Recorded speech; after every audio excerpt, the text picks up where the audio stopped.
So hello, now we are going to start reading about state in comparative perspective. Okay, so characteristics. What we'll read in it is its characteristics, the changing nature of the state. Okay, then how state is or what is the characteristics of state in a capitalist and a socialist economy. Okay, then what is the characteristic in advanced industrial and developing societies. Okay, so basically this and all other things which are asked in the PYQs as well. Okay. Yep. So first we'll see about the PYQs. Okay.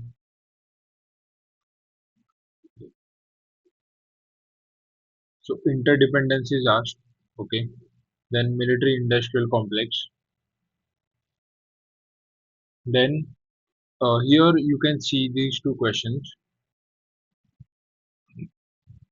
So first it is asked that state has been or remains the primary actor. Okay. In the global system. Analyze the factors which help state create and which helped create states, sorry, and the reasons for primacy of states as actor in IR. Okay, so here you have to give factors which created state. Okay, basically the characteristics or definitions. Okay, then we have to and sorry give the reasons for primacy of states. Okay, we have to give reason as why states as an actor in the international relations plays an important role. Okay,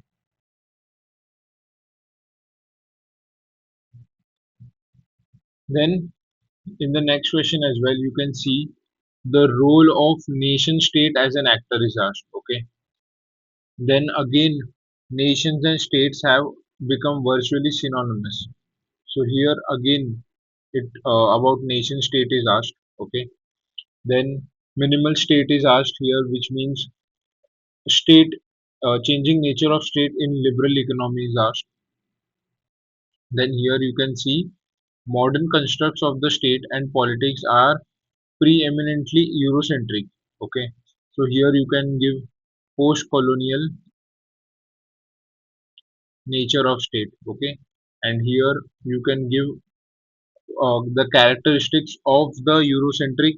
Okay, of the Western societies. Okay, and you will compare it with the non-Western societies and why it does not apply to the non-Western societies. Okay, then you can see here the sorry.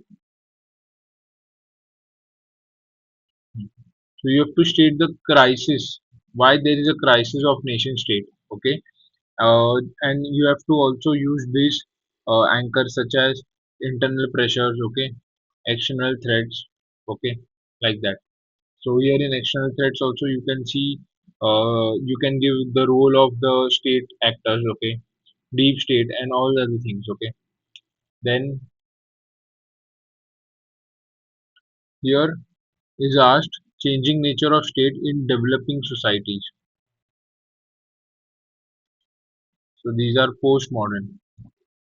Hmm? Postmodern and in context of inclusive growth. Okay, then here it is asked that India is a sorry. Let me decode this a bit. So the modernization thesis asserts that affluence here means prosperity, breeds stable democracy. It means that wherever there is prosperity, there is stable democracy. Okay. Now we have to explain why India, being the largest democracy, is an exceptional case. Okay. Then what are the difficulties faced in comparing the states? Here basically limitations is asked of this approach. Okay. Then here the features of postmodern state in advanced capitalist economies is asked. Okay. So now we will slowly learn.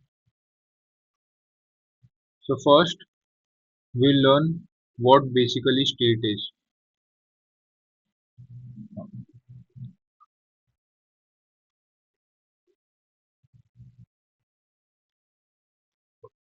So what is state?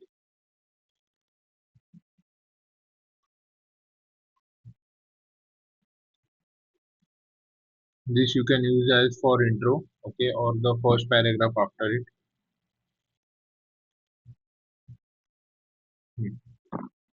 So state basically is an institutionalized political power.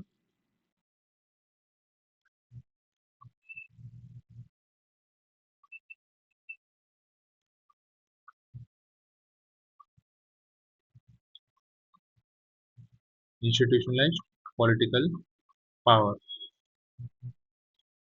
Also, you can write the modern definition, which is given by Beta. Yeah. So the modern definition state is given according to the Montevideo Convention. Okay, Montevideo Convention.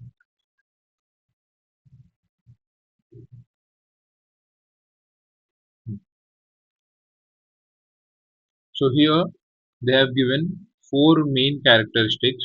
Okay, wait.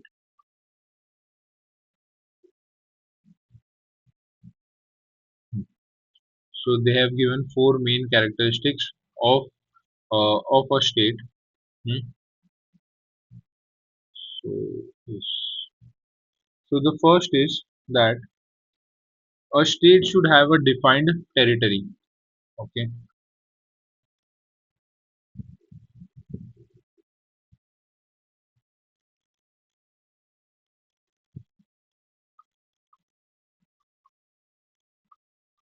defined territory. The second characteristic is a permanent population.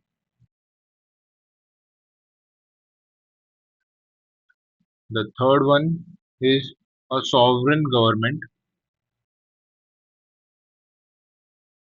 Now, what does a sovereign government mean? Basically, it is not being pressurized by the external forces, okay, and not being pressurized by the internal pressures. So they a sovereign government is which can independently take decisions for the whole state, okay. Then a constitution. So these four are basically the main characteristics given by. So these four are the main characteristics given by the Montevideo Convention on Rights and Duties of a State. Okay.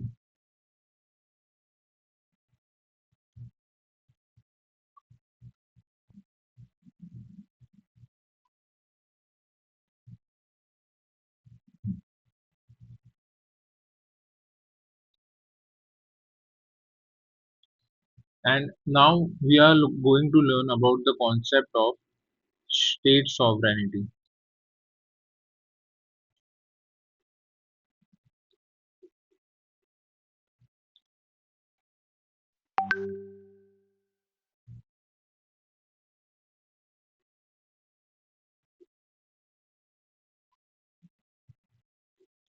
So you can see two perspectives of state sovereignty. First is given by Jean Baudin. Okay.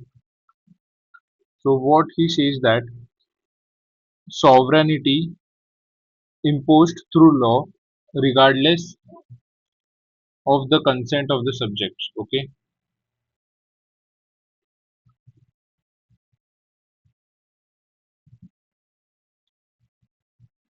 So sovereignty to be imposed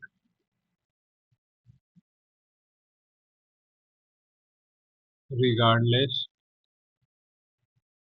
of consent of subjects.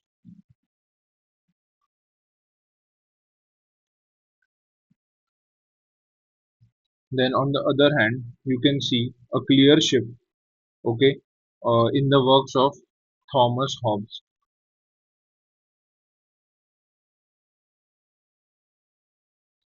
So Thomas Hobbes, as you know, relies on social contract.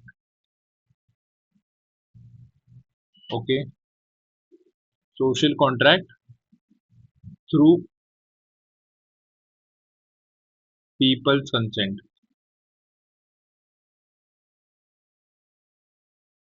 Hmm.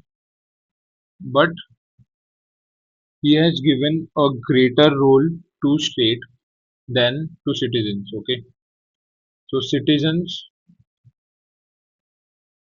have only the right to life or only have minimum rights. Okay, like right to life. Okay, and state here has the monopoly. Okay,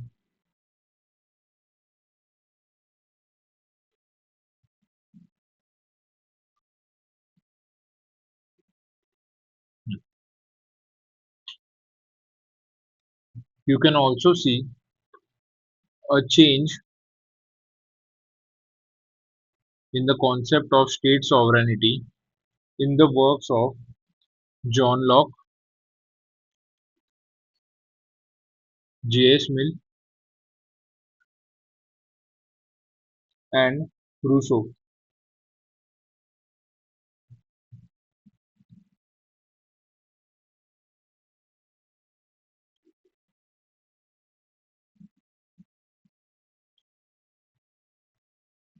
All three of them popularized the concept of popular sovereignty.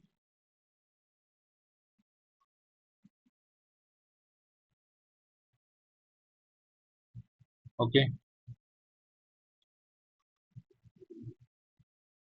so here basically popular sovereignty means that government's power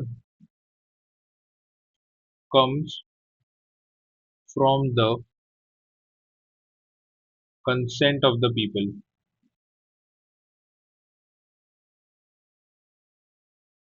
Okay, so without consent, there is no legitimacy. Okay, the government's legitimacy is destroyed if there is no consent, and the power is withheld by the people.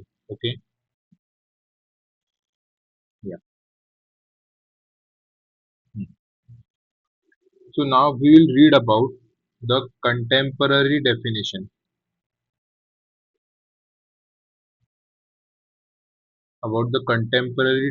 of state, which is given by David Held.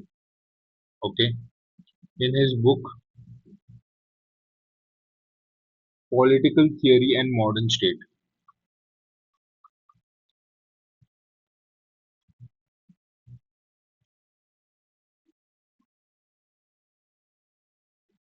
So he basically gives few essential characteristics of a modern state. Okay, he gives four characteristics. The first one is a defined territory.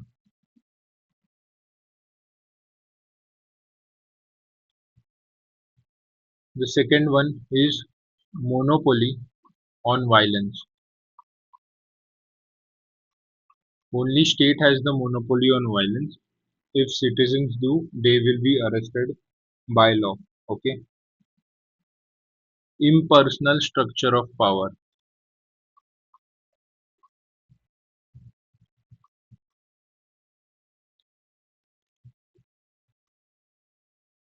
Okay. So here impersonal structure of power means authority comes from laws. Okay, and not from individual or arbitrary will. Okay.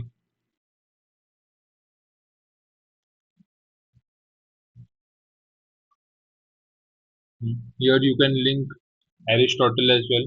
Here you can also link the concept of rule of law as well. Okay. Then the most important is legitimacy.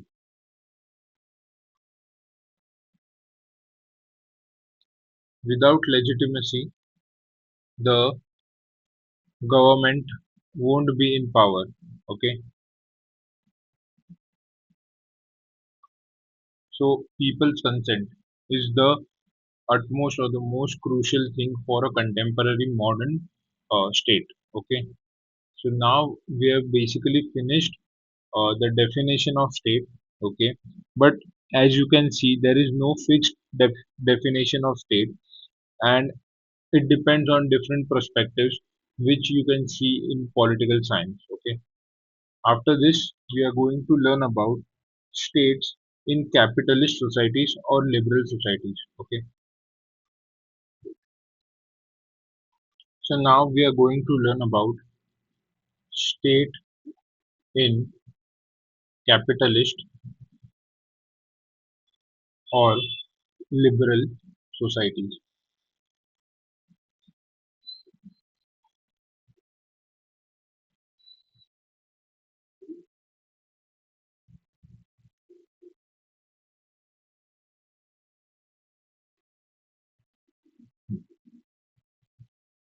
So basically, you can see in liberal society there is a limited role of state. Okay,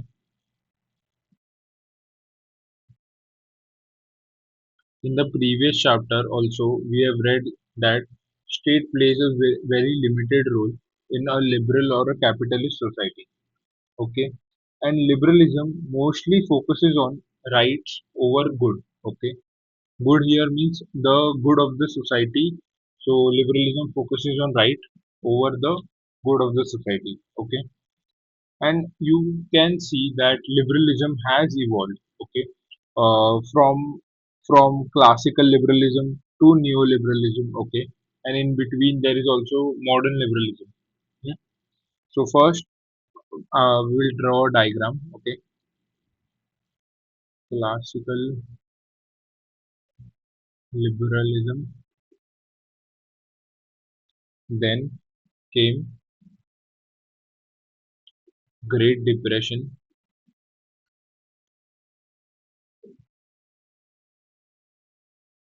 then came modern liberalism,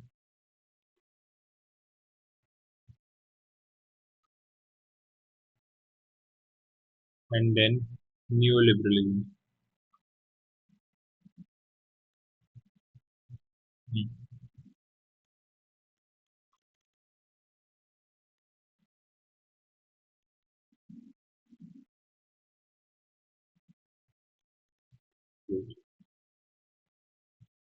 So conventionally, okay, liberalism stands for minimal state. That means state's role in the economy or in other aspects as well is very minimal. Okay, and basically it was related to economy only. And the proponents of this approach, okay, were basically Adam Smith. You can write these scholars. Okay, Adam Smith, J.S. Mill. Okay, John Locke,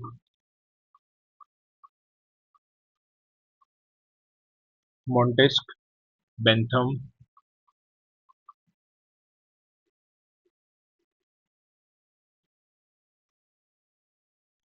Bentham, etc.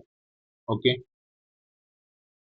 so here the state was given the role of a night watchman. Okay, or it is also called as night watchman state,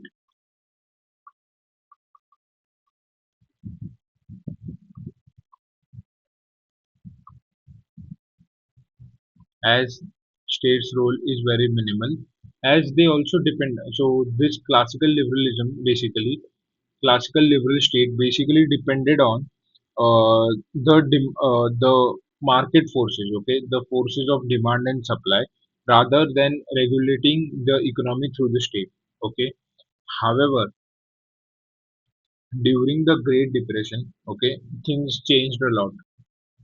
Okay, due to the policies or the like nature of the state.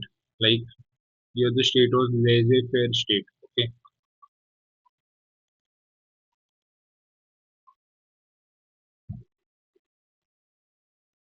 So what happened during the Great Depression was there was World War, okay, plus economic crisis, okay, and plus Great Depression, and also there was a threat that the threat due to the influence of socialism, okay. So here, due to all these factors, okay, like economic crisis, World War, socialism, and all these other crises. So liberal state also changed itself or transformed itself into a welfare state. Okay,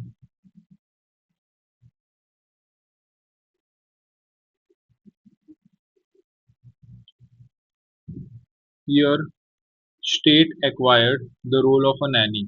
Okay, you can also call it as nanny state. Okay, so state used to give benefits from cradle to the grave.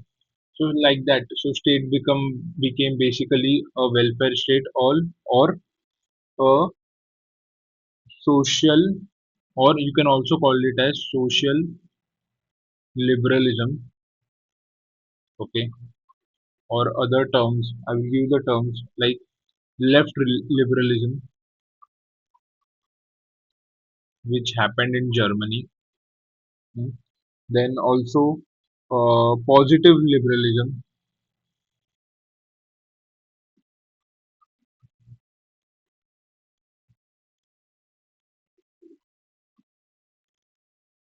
You can also see modern liberalism, which took place in US. Okay, here you can also write Thomas Jefferson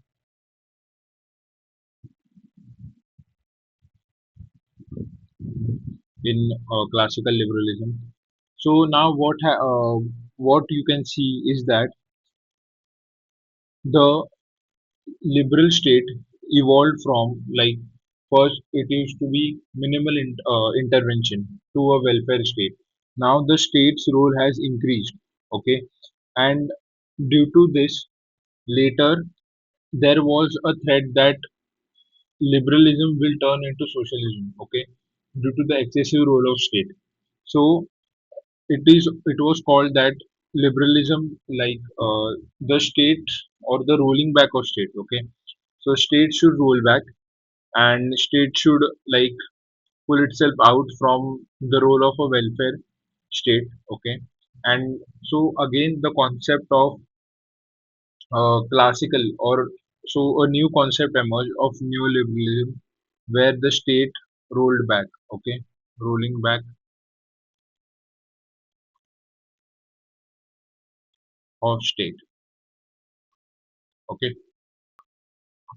So here in modern liberalism, you can also mention the role of J.S. Mill, okay, and his harm principle,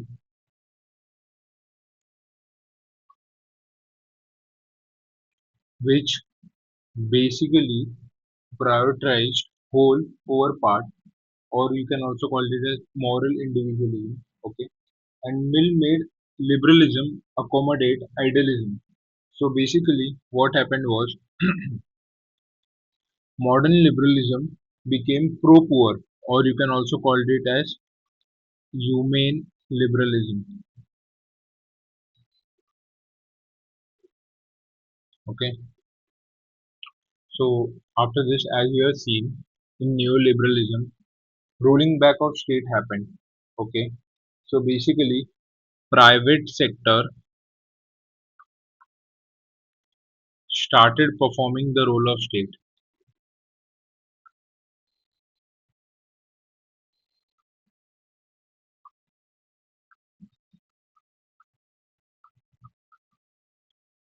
Okay, so basically, why the state rolled back? Okay, so basically, welfare state became universal in nature. Okay, and kept on increasing. So the responsibilities of state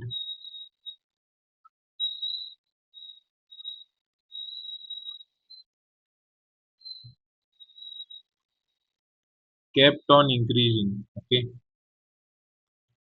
which basically led to overburdening of the state and also led to high fiscal deficit, so, and balance of payment crisis. Okay, so Margaret Thatcher and Ronald Reagan. Okay, so basically they adopted these neoliberal policies. Okay, Margaret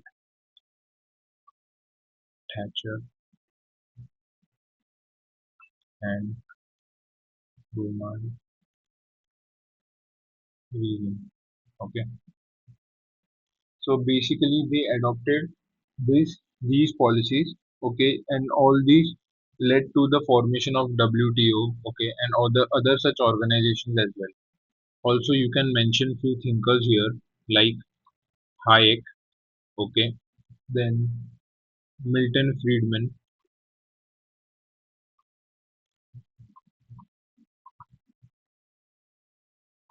Okay, then Nozick.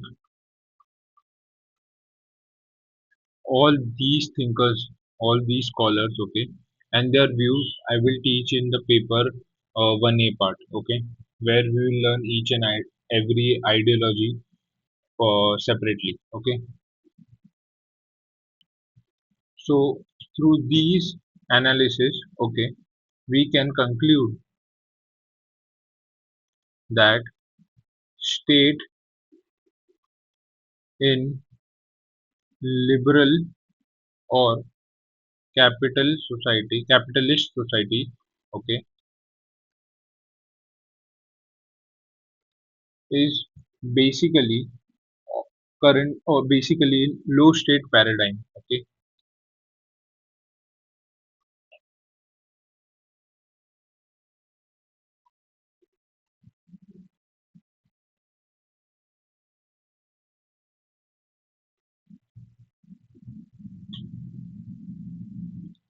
with this,